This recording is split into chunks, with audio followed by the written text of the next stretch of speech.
वृत्त से संबंधित समस्याओं का समाधान। आपका RK math expert YouTube channel में हार्दिक स्वागत है। वृत्त से संबंधित वीडियो इससे पहले हमने पार्ट 1 में बनाकर आपको कुछ समझाने की कोशिश की है। तो इस पार्ट 2 वीडियो में आइए हम कुछ समस्याओं का समाधान निकालने की विधियों के बारे में जानें। इस एग्जाम्पल में जैसा कि दिया गया है, किसी वृत्त का क्षेत्रफल 154 सेंटीमीटर है।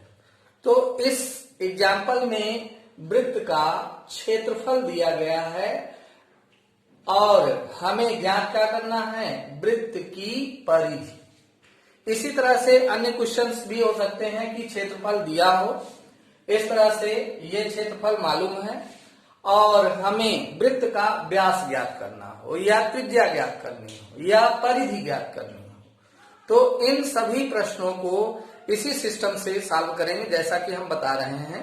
विधि को अच्छी तरह से समझिए और फॉलो करिए, अपने आंसर तक पहुंचिए जिससे आप कंपटीशन में फाइट कर सकें। तो चलिए यहां पर हम हल करते हैं इस क्वेश्चन को। तो यहां पर दिया गया है वृत्त का क्षेत्रफल। वृत्त का क्षेत्रफल यहां पर है 154 सेंटीमीटर स्क्वायर और अब हमें क्षेत्रफल दिया गया है। देखिए इस तरह क्वेश्चन में यदि क्षेत्रफल दिया रहेगा तो क्षेत्रफल का ही सूत्र लगाइए और परिधि दी जाएगी तो परिधि का सूत्र लगाएंगे। तो यहाँ क्षेत्रफल दिया है तो क्षेत्रफल के लिए वृत्त का क्षेत्रफल का सूत्र हम लगाते हैं पाई आर स्क्वायर और ये इक्वल में 154 उसी तरह से लिख लेते हैं। पाई की जगह पाई की वैल्यू रख लीजिए 22/7 और आर नहीं पता है इसलिए आर स्क्वायर ही रहने देते हैं। अब यहाँ 154 है। यदि हमें r की वैल्यू निकालनी है तो 22/7 को पक्षांतरित करेंगे। राइट हैंड में ले जाने पर यह संख्या इन्वर्ट हो जाएगी, व्युत्क्रम में आ जाएगी, यानी 154 ये 7 भाग में है तो 7 यहाँ गुणा में आ जाएगी और 22 गुणा में है तो 22 बटे में चली जाएगी भाग में। अब यहाँ पर ये 11 से कट रही है राशि, 11 दूनी 22 और 11 से इसको काटेंगे 11 एकम 11, 15 में से 11 घटाएंगे 4 बचेगा, 4 के साथ 4 लेंगे तो 44 होगा, 11 चौक 44। पुनः 2 से 2 एकम 2, 2 सते 14। तो इस तरह से आर स्क्वायर बराबर हमें प्राप्त होता है 7 × 7। आर बराबर निकालेंगे तो √7 × 7, क्योंकि यहाँ स्क्वायर है। स्क्वायर को पक्षांतरित करेंगे, राइट हैंड में ले जाएंगे तो स्क्वायर बदल जाएगा स्क्वायर रूट में, वर्गमूल में चेंज हो जाएगा। तो इस तरह से r बराबर 2 जोड़े में से एक संख्या बाहर आ जाएगी और हमें त्रिज्या इस तरह से प्राप्त हो जाएगी। तो जिन क्वेश्चनों में त्रिज्या पूछा जाएगा तो यहीं तक सॉल्व करना है। और व्यास यदि पूछा जाएगा तो व्यास के लिए फार्मूला लगा देंगे, व्यास बराबर 2r, तो 2 × r यानी 2 × 7 करके व्यास निकाल लेंगे। लेकिन इस क्वेश्चन में हमें क्या ज्ञात करना है, परिधि ज्ञात करनी है। तो अब इसमें परिधि का सूत्र लगा देंगे। तो वृत्त की परिधि, वृत्त की परिधि, वृत्त की परिधि के लिए फार्मूला है 2 पाई r और यहाँ पुनः हम वैल्यू रखेंगे, सॉल्व करेंगे। 2 × पाई की वैल्यू 22/7 और r का मान हम यहाँ ज्ञात कर चुके हैं 7 है। यहाँ इंटू में 7 रखेंगे, 7 से 7 कट रहा है, काट देंगे और अब हमारे पास है 2 × 22 और यहाँ पर मल्टीप्लाई करेंगे, गुणा करेंगे तो 22 दूनी 44। इस तरह से 44 सेंटीमीटर ये हमें परिधि प्राप्त होती है। तो इन क्वेश्चनों में जहां परिधि पूछा जाएगा पूरा सिस्टम से इस तरह से करेंगे, व्यास पूछा जाएगा तो त्रिज्या तक निकालने के बाद फिर व्यास का सूत्र लगा देंगे। व्यास बराबर है 2 × r, r की वैल्यू रख करके व्यास निकाल देंगे। आइए नेक्स्ट एग्जाम्पल की ओर बढ़ते हैं। नेक्स्ट एग्जाम्पल में है किसी वृत्त की परिधि कितना है 616। किसी वृत्त की परिधि 616 है तो वृत्त का व्यास ज्ञात करना है। अभी इसके पहले हमने बताया है यदि क्षेत्रफल दिया है तो क्षेत्रफल के ही सूत्र से सॉल्व करेंगे, परिधि दिया है तो परिधि के सूत्र से सॉल्व करेंगे, और उस क्वेश्चन में यदि त्रिज्या पूछा जा रहा है तो ओनली त्रिज्या तक ज्ञात कर लीजिए, व्यास पूछा जा रहा है तो व्यास का फार्मूला फिर लगा दीजिए, और यदि अन्य राशि क्षेत्रफल पूछी जा रही है तो क्षेत्रफल का सूत्र लगाएंगे। तो इस क्वेश्चन में हमें व्यास बताना है तो सर्वप्रथम हल करते हुए हम त्रिज्या प्राप्त करेंगे। तो चलिए यहां दिया क्या गया है, वृत्त की परिधि, वृत्त की परिधि है 616 सेंटीमीटर। पुनः यहाँ परिधि दी गई है तो परिधि का ही सूत्र लगा दीजिए। तो परिधि का सूत्र हमारे पास है 2 पाई r और इक्वल में यही 616। यहाँ पुनः 2 इंटू पाई का मान 22/7 इंटू r बराबर 616। हम त्रिज्या ज्ञात करना चाहते हैं तो इन राशियों को बराबर के राइट हैंड की ओर पक्षांतरित करेंगे। तो चलिए r इक्वल राइट हैंड में 616, पहले 616 लिखिए, फिर इधर से पक्षांतरित होने वाली राशि को लिखिए। बटे में है तो ये यहाँ गुणे में आ जाएगी, और ये दोनों राशि गुणे में है तो ये बटे में आ जाएगी। 2 गुणे 22 बटे की राशि हो जाएगी। पुनः यहाँ पर अब यदि हमें r का मान ज्ञात करना है तो 11 से काट दीजिए, 11 दूनी 22, 11 से इसको काटेंगे, 11 पचे 55, 61 में से 55 घटाएंगे 6 बचेगा, 6 के बगल में 6 आ जाएगा तो 66 यानी 11 छंग 66। पुनः 2 एकम 2, 2 दूनी 4 और 1 बचने पर 2 अठे 16। पुनः इस 2 से कैंसिल करेंगे, 2 एकम 2, 2 एकम 2, 2 चौक 8, और इस प्रकार से r इक्वल हमारे पास है अब 14 गुणे 7। तो r बराबर है 14 सते 98 सेंटीमीटर ये उस वृत्त की त्रिज्या प्राप्त हुई है। अब हमें यदि यहाँ पर व्यास ज्ञात करना है तो व्यास के लिए सूत्र लगा देंगे। तो व्यास बराबर होता है 2 गुणे त्रिज्या यानी 2 इंटू r, और अब यहाँ 2 और r की जगह r का मान 98 और 2 से गुणा कर लीजिए, 2 अठे 16, 2 नमा 18, 18 1 19, 196 सेंटीमीटर यह इस वृत्त का व्यास है। मान लो यही क्वेश्चन में व्यास ना पूछ करके क्षेत्रफल पूछता तो यहाँ क्षेत्रफल का सूत्र लगा करके क्षेत्रफल निकाल देते। तो इस तरह से हम क्वेश्चनों को आसानी से सॉल्व कर सकते हैं, बस केवल सूत्र याद होना चाहिए और जिस तरह से विधियां हमने बताई है उसको फॉलो करिए और अपने आंसर तक। इस नेक्स्ट एग्जांपल में 2 सकेंद्री वृत्त, तो चलिए इस शब्द में है सकेंद्री। सकेंद्री का मतलब होता है एक ही केंद्र पर बने 2 वृत्त।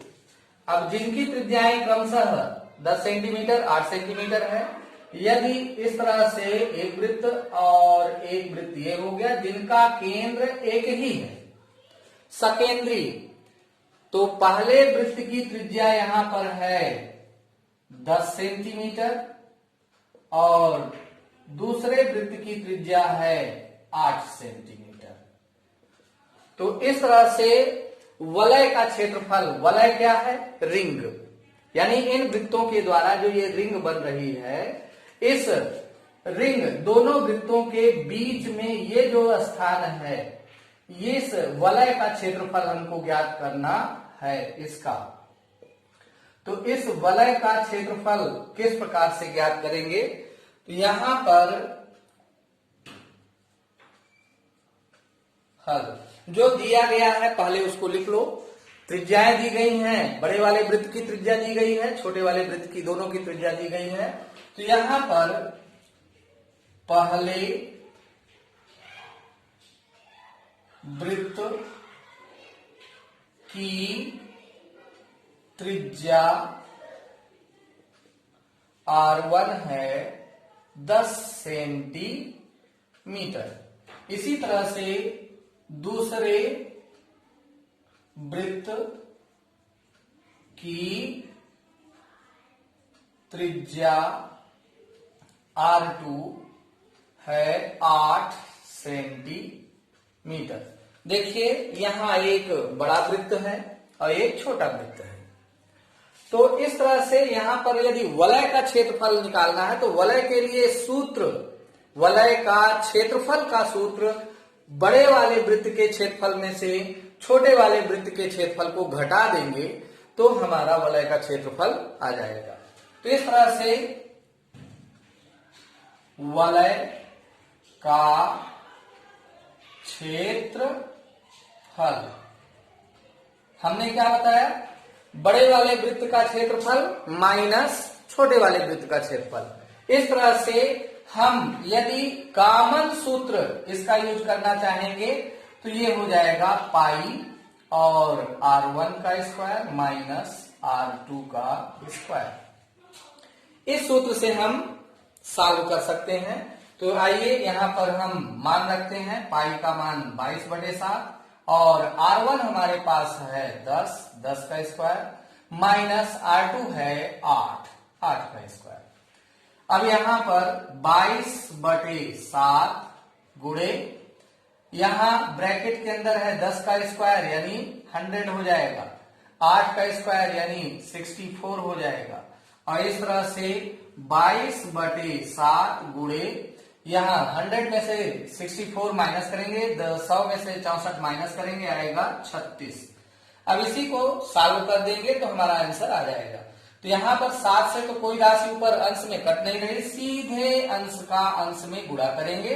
तो इस तरह से 36 में 22 से गुणा, 2 छंग 12, 2 3 6 1 7, पुनः 2 से इतना ही आएगा और जोड़ लें तो 792। तो इस तरह से हमें प्राप्त होता है 792/7। अब पुनः 792 में 7 से यदि हम भाग करें तो 7 एकम 7, 9 7 एकम 7 बचेगा 2 22, 7 त्रिक 21 बचेगा 1, दशमलव लगाएंगे 0 आएगा, 7 एकम 7 बचेगा 3, 1 0 लगा सकते हैं, 7 चौक 28 और इतने पर ही अब इसको हम छोड़ देते हैं। तो इस प्रकार से हमारा आंसर है 113.14 सेंटीमीटर स्क्वायर। हम इस प्रकार से वलय का क्षेत्रफल ज्ञात कर सकते हैं। तो देखिए सूत्र ही इंपॉर्टेंट है, सूत्र यदि याद है तो हम आसानी से सवालों को हल कर सकते हैं, इसमें कोई समस्या नहीं है। सूत्र अच्छी तरह से याद करिए और कॉन्सेप्ट को अच्छे ढंग से। चलिए नेक्स्ट एग्जाम्पल में, जो कि अति महत्वपूर्ण क्वेश्चन है, हम आपके लिए महत्वपूर्ण क्वेश्चंस खोज कर लाते हैं। केवल इस वजह से आप ध्यानपूर्वक वीडियो को देखें, समझें और सॉल्व करने की विधि सीखें। तो इसमें एक घोड़ा वर्गाकार मैदान के एक किनारे खूंटे से बंधा है। तो देखिए इसमें फिगर यदि हम क्रिएट करें तो इस तरह से वर्गाकार मैदान है और इस वर्गाकार मैदान के एक कॉर्नर पर यहां खूंटे से बंधा हुआ घोड़ा है, घोड़ा बांधा गया है रस्सी से। वर्गाकार मैदान की भुजा 15 मीटर है। इस वर्गाकार मैदान की प्रत्येक भुजा 15 मीटर है तथा घोड़े को बांधी गई रस्सी की लंबाई 5 मीटर है। तो इधर यहां 5 मीटर की डिस्टेंस, यानी इतनी लंबी रस्सी से घोड़ा बंधा हुआ है, तो इस तरह से वृत्तीय पथ पर इतने एरिया में वह घास चर सकता है। तो यहां पर जो क्वेश्चन में पूछा गया है, रस्सी की लंबाई 5 मीटर है, तो घोड़ा घास कितने क्षेत्र तक चर सकता है, तथा यह भी पूछा गया है कि कितना क्षेत्र वह नहीं चर सकता है क्वेश्चन इंपॉर्टेंट। हाँ, थोड़ा सा धैर्य पूर्वक सूत्रों का उपयोग करते हुए हम सॉल्व कर सकते हैं। तो यहां ये यदि देखा जाए तो यह जो इस तरह से पार्ट है, जितना वो चल सकता है, यह त्रिज्य खंड के रूप में है, और त्रिज्य खंड का क्षेत्रफल के लिए हमने सूत्र बताया था कि पाई आर स्क्वायर थीटा अपान 360। चलिए अब यहां थीटा क्या है? थीटा यहां केंद्र का कोण है। तो यहां वर्ग के चारों कोण 90-90 अंश के होते हैं, अर्थात यहां का कोण है 90 अंश। तो यहां पर हम लिख लेते हैं, हल करना है तो यहां थीटा की वैल्यू है कितना? 90 डिग्री, और वह क्षेत्र फल जिसे घोड़ा चर सकता है, वह यहां पर त्रिज्य खंड का क्षेत्रफल लगा करके हम हल करेंगे तो क्षेत्रफल हमारा आंसर आ जाएगा। तो यहां पर ये हो गया पाई आर स्क्वायर थीटा अपान 360। अब त्रिज्या का काम यही, जितनी रस्सी की लंबाई है वही रस्सी की लंबाई ही त्रिज्या है, यानी 5 मीटर। तो इस तरह से अब हम यहां पर 22/7 पाई का मान, और आर है 5 पर वर्ग है, यानी 5 को हम 2 बार गुणे में लिखेंगे वर्ग होने के कारण। अब यहां 90 डिग्री और अपान में 360 सूत्र के अनुसार। इसको आगे हम हल करते हैं तो यहां पर 0 से 0 कट जाएगा, 9 से 9 चौक 36, 2 दूनी 4, 2 एक कम 2 एक कम। अब कोई भी राशि नहीं कटेगी, इसलिए अब हमारे पास है 11 गुणे 5 गुणे 5 और बटे में 7 गुणे 2। और इस तरह से आगे हल करेंगे तो 5×5 = 25, और 25 में 11 से गुणा कर लें।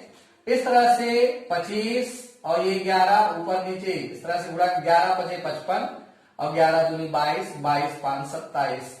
तो इस तरह से हमारे पास है 275 और बटे में 7 दूनी 14 इतने वर्ग मीटर। आंसर यदि आप दशमलव में बदलना चाहते हैं तो दशमलव में बदला जा सकता है। इसके लिए 275 में 14 से भाग देंगे तो 14 एकम 14, 14 दूनी 28, 28 ज्यादा हो जाता है, एक बार जाएगा, 14 एकम 14। और इस तरह से अब यहां पर 3, यहां पर ये 1 और ये 5, 135, 14 9 126। इसका मतलब है 9 बार जा सकता है, 126। और यहाँ पर 15, 15 में 6 गया 9, और यहाँ 9 शेष बचा, दशमलव लगाएंगे 0 आएगा। अब 14 × 7 = 98, यानी 14 × 6 = 84, 6 बार 84। अब यहां बचेगा 6 और पुनः ये 0, 14 × 5 = 7, 14 × 4 = 56, यानी लगभग इतना। तो यहां पर हम दशमलव में यदि चेंज करेंगे आंसर को तो ये हो जाएगा 19.64 वर्ग मीटर। इस तरह से जो घोड़ा जिस क्षेत्र तक घास चर सकता है उसकी माप यहां पर हमारे पास है 19.64 वर्ग मीटर। अब आइए नेक्स्ट पार्ट में, इसी सवाल के नेक्स्ट पार्ट में हमें ज्ञात ये करना है कि कितना क्षेत्र वह नहीं चर सकता है। तो तो यहां पर हम अब निकाल लेते हैं वह क्षेत्रफल जिसे घोड़ा नहीं चढ़ सकता है। तो अब पूरे वर्ग के क्षेत्रफल में से चली जा सकने वाली एरिया को घटा देंगे। तो इस तरह से यहां पर हम वर्ग का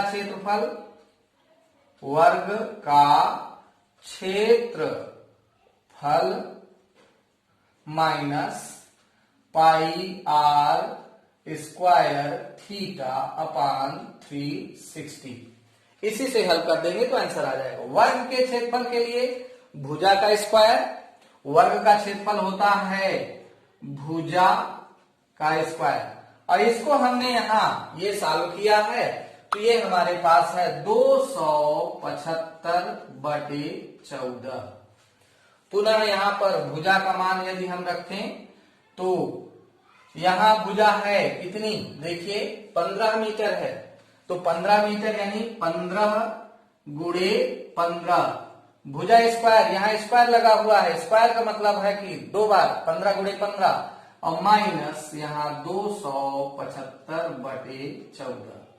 15 से 15 में गुणा करेंगे 225 और माइनस 275/14।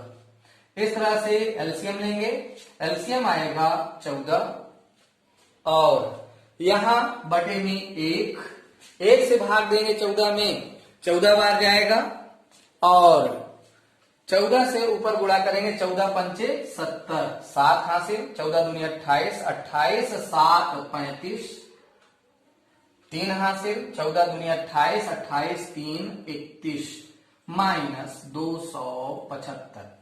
अब यहां पर घटा देंगे राशि को, 10 में से 5 निकालेंगे तो 5 बचेगा, और अब यहां पर 1 हासिल लेंगे 14 में से 7 घटाएंगे 7 बचेगा, पुनः यहाँ 0, यहां सुधार लेंगे 10 में से 2 घटाने पर 8, यहां 2, यानी 2875/14 इतने वर्ग मीटर, ये हमारा आंसर है। वह क्षेत्रफल है जिसे घोड़ा नहीं चढ़ सकता है।